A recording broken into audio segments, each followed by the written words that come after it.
Well, hello everybody, this is Keys94 and welcome to another episode of Keys94's Geocaching Adventures here on YouTube.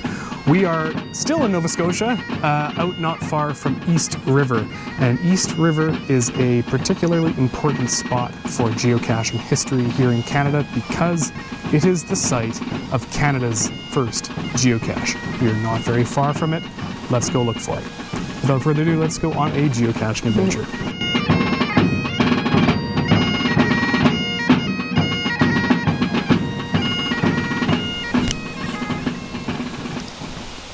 So, full disclosure, I have actually already found this cache.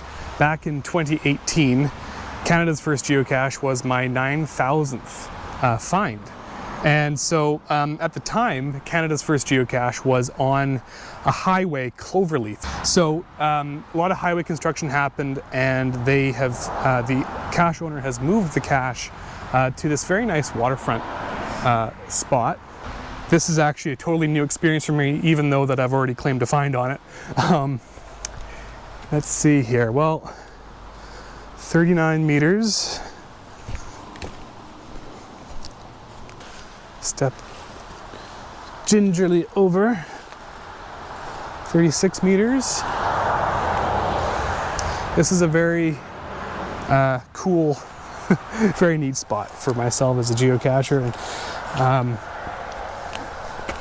for many people who have come to the Maritime Mega event this weekend, I'm sure this cache was found a lot.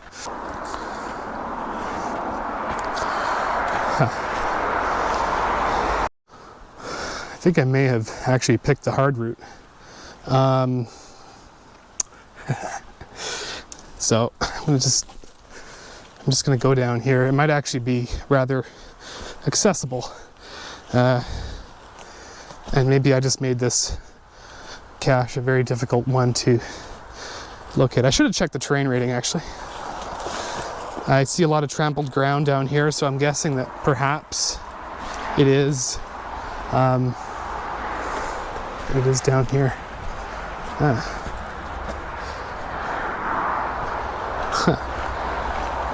Well, I'm getting 3 meters now. So it must be by this boulder here. Huh. Let's see, check the crack here.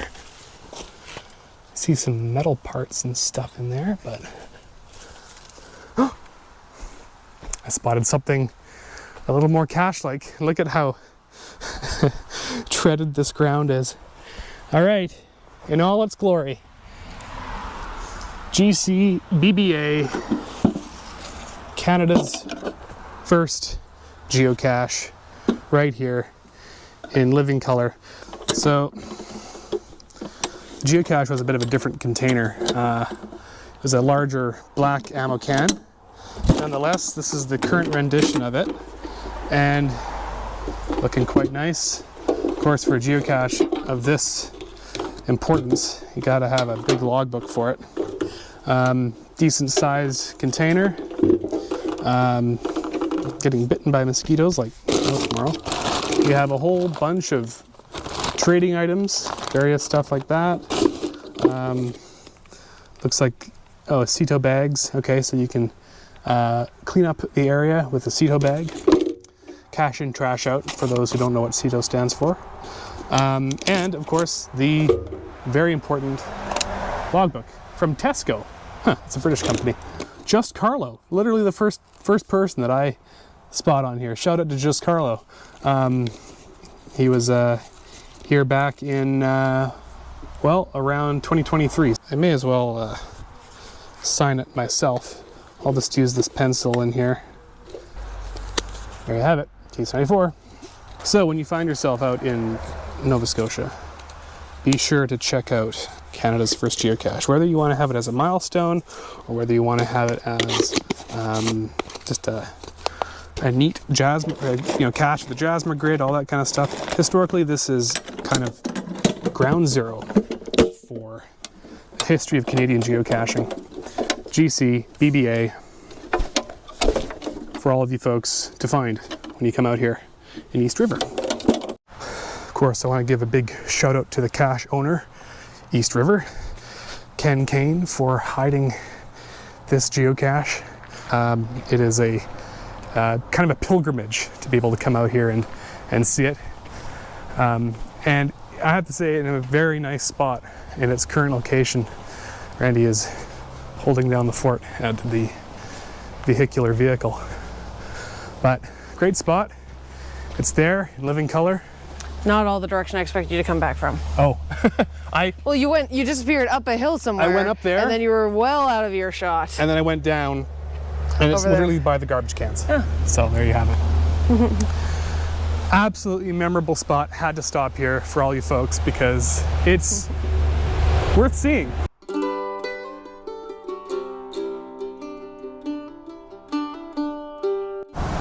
So in this episode, we are not only checking out GCBBA, but we're also going to another place just down the road here. A place that is quite touristy, quite popular for the folks that want to see a classic lighthouse. A lighthouse that you see in a lot of postcards, a place that is right on the Atlantic Ocean. I'm sure you're thinking what I'm thinking, Peggy's Cove, right? You'd be correct.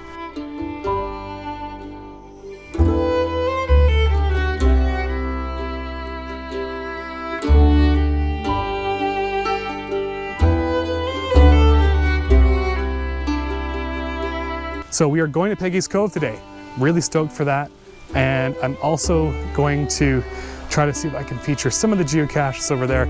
But more importantly, just the scenery of the area. It's absolutely gorgeous on this side of the country. Nova Scotia is it almost feels like a second home to me. I've been out here 7 times now, and every time I come back, I feel like I just know the place. I just feel comfortable here. And I just feel safe.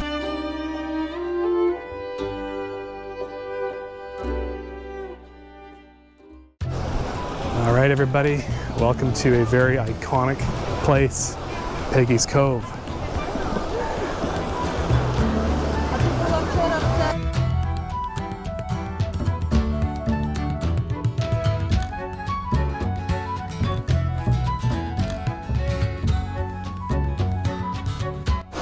So Peggy's Cove is home to an adventure lab, a virtual, a traditional, whole bunch of geocaches in this area.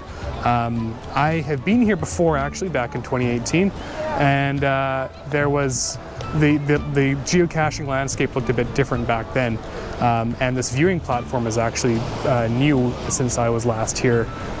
So yeah, definitely really great to be back. We're going to try to see if we can find some geocaches here.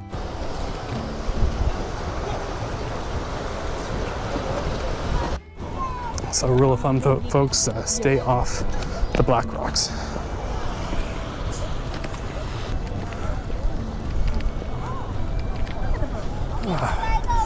Behold, the Peggy's Cove lighthouse. I'm gonna touch the lighthouse. Oh, look at all these stickers on the door. Yeah. Wow.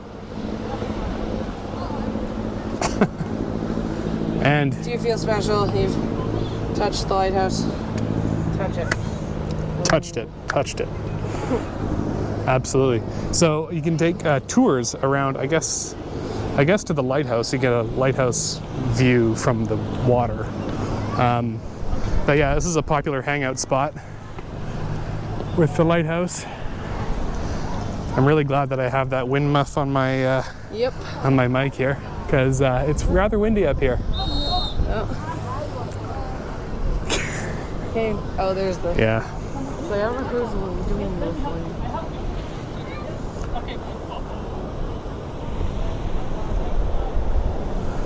That's where we were, the viewing platform. And nice kind of smooth nice kind of smooth rocks. I wonder what ecosystems live in these puddles. Look at these waves.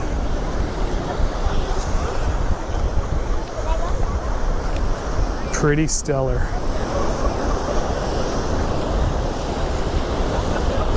And by black rocks, I mean the rocks right on the edge of the water there.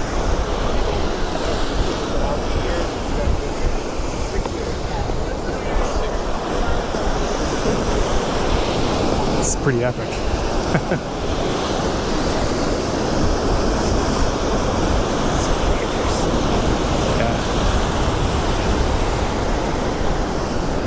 Where is the security guards around here anyway? I don't see them. They're around.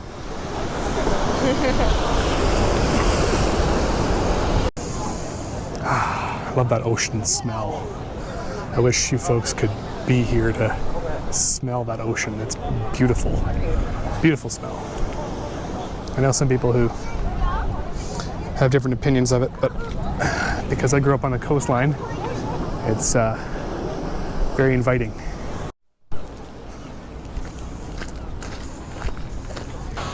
We are on our way to find that traditional cache. Hopefully we will find it. I imagine it's a very popular geocache because of just how notable this area is. Okay, folks, this is where the geocache is, at least where ground zero zeroes out on me. Allegedly, it's over here somewhere. I'm gonna try to get as close to it as I can here. This looks a little bit suspicious. Oh, maybe not. Wait, what's this? Huh. No. And allegedly, it's underneath the platform here. I'm not quite sure where it is. All right, folks, I believe I have found the famous geocache. I feel like this is a famous geocache. I'm just gonna reach underneath. And it's a bit of a reach around, but we got ourselves the geocache for the win. All right. Yay. Success! We found it, yeah. Yep, it's just a simple container, and inside will be a logbook.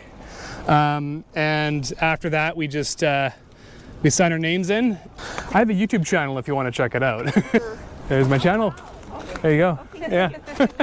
I'm with him. I'm not the finder or the YouTube personality, although I've occasionally shown up. Okay. She has found caches though. Okay, well we'll follow you on YouTube. Thank you. Appreciate it. We're from BC, so wow. We're from the other so you'll see a lot of BC content, but you'll see some of this as well eventually once I edit it all and all that stuff. But yeah, so I just wrote my name and the date on here. What I'll do is I'll put the logbook back in.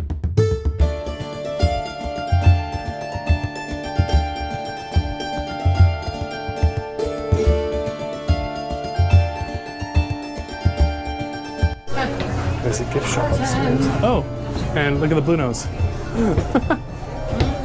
Cool. Yeah. Wow, this is a sizable gift shop.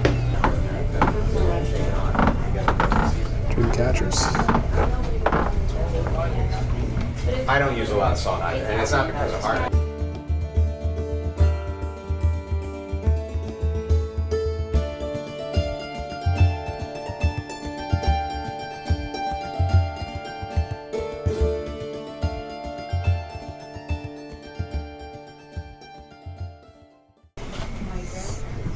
Do you think we could fit him in the suitcase? Probably, maybe, possibly. That is a sizable lobster. If that was like a real lobster, that It'd be terrifying. Terrifying. You'd probably have to throw it back. Ooh. Also, that was funny. it's the octopus. That's different.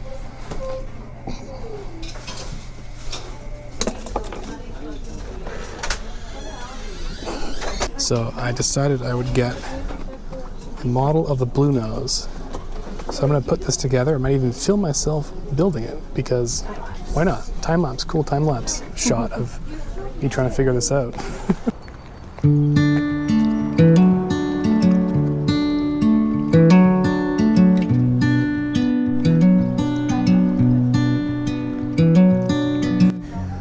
One of the things that people will know Peggy's Cove the most about is the fact that there's a very iconic lighthouse just up over there. But also, Peggy's Cove is a town, and I have to say it's a very quaint town. Bunch of houses on stilts, lots of different waterways, sheltered from the very rough open Atlantic in that direction. Fishing boats and all that kind of stuff. So it's not just a tourist town, it's actually, there are people that live and work the fishing out here, work the fishing boats. And they just so happen to live in a spot where tourists flock, where they get their souvenirs, their pictures, their selfies, get a little too close to the black rocks. Ever wonder why hurricanes happen on the east coast of North America? Well, here's a little kind of simplified fun fact for you. So on this chart here, we have the Gulf Stream, which is highlighted in the pinkish red, which is classified as warm, the warm current going north or going out into the open Atlantic. This is the Labrador Current, which goes from north to south. That's cold. When you have two of these currents mixing together, you end up getting quite volatile weather, and that's what tends to spawn hurricanes. So there you have it, a bit of information about that.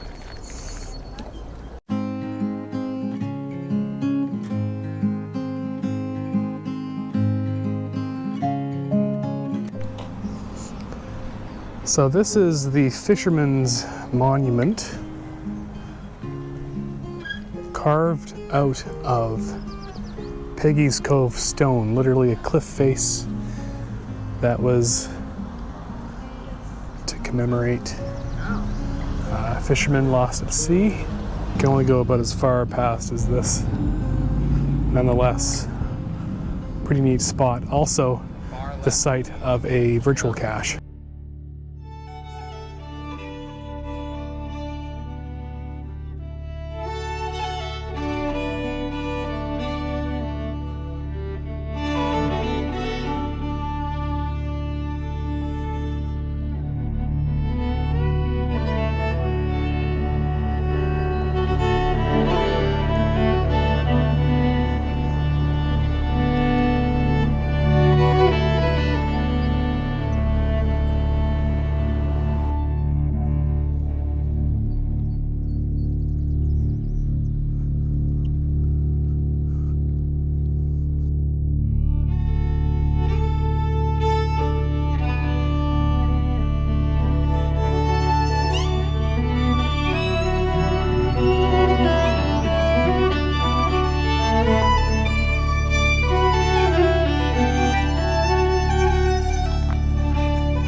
So this memorial is in memory of the 229 men, women, and children aboard Swiss Air Flight 111 who perished off these shores on September 2nd, 1998.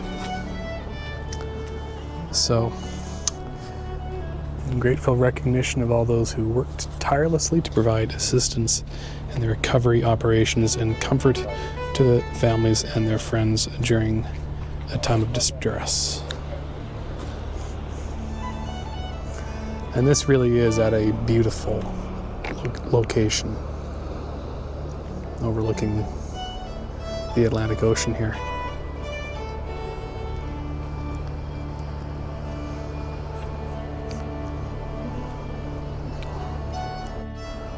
But it's also the site of a geocache, of course, and it's looking like we're about 22 meters away from it. So we may as well go for it while we are here. I think this might be it here. Methinks.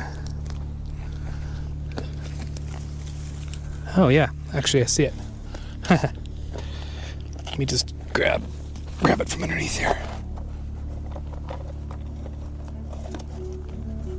Oh, there we go. All right. Geocache with the C-A-S-H. All right, gotta sign the logbook.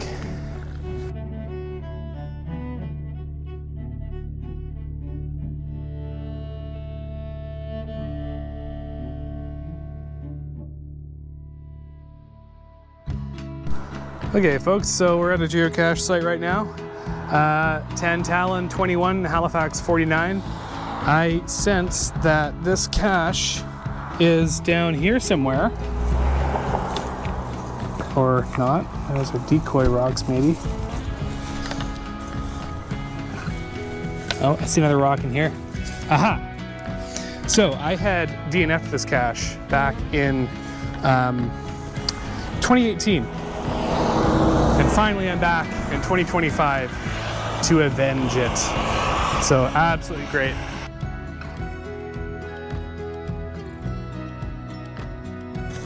Back where it belongs. Tucked at the base of a road sign near Peggy's Cove. Obviously, yeah, no ticks in there, right? No ticks? Cool. Gotta like these caches. Of course, because we're Nova Scotia. Lobster. And the final of an Adventure Lab bonus. So, very much worth the adventure.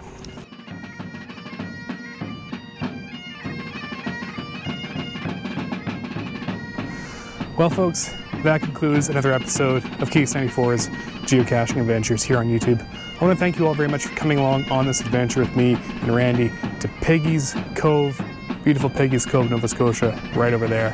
If you like what you saw, hit that subscribe button because there are more episodes to come every Saturday at 5 a.m. So until next time, happy adventuring and happy geocaching.